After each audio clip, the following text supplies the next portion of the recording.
சைக்கலாஜிக்கலா yellow and red அப்படின்றது வந்து ரொம்ப அட்ராக்டிவா இருக்கும். எல்லாருக்கும் எந்த கலர் இருந்தாலும் தனியா தெரியும் அப்படின்வாங்க.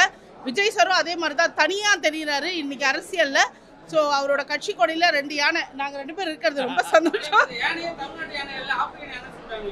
என்னங்க இதெல்லாம் இப்படி சொன்னா என்னங்க அர்த்தம்?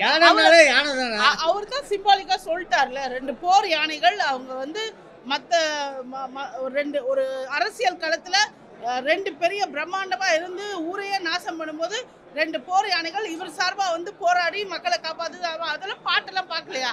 அதெல்லாம் யாருங்க? அதாவது நெகட்டிவா சொல்லணும்னா எவ்வளவு வேணா சொல்லாங்க. ஒரு நல்ல மனுஷன் தன்னோட உழைப்புல தன்னுடைய உழைச்ச காசுல ஒரு கட்சி ஆரம்பிச்சு மக்களை நல்லா பார்த்துக்கணும்னு வராரு. அவரை வந்து கை தட்டி வரவேற்போம். அவருக்கு வந்து நம்ம சப்போர்ட் பண்ணுவோம். சும்மா நெகட்டிவிட்டி எல்லாம் வேணவே வேணாம். அதை மாத்தினாலே தமிழ்நாடு நல்லா இருக்குங்க.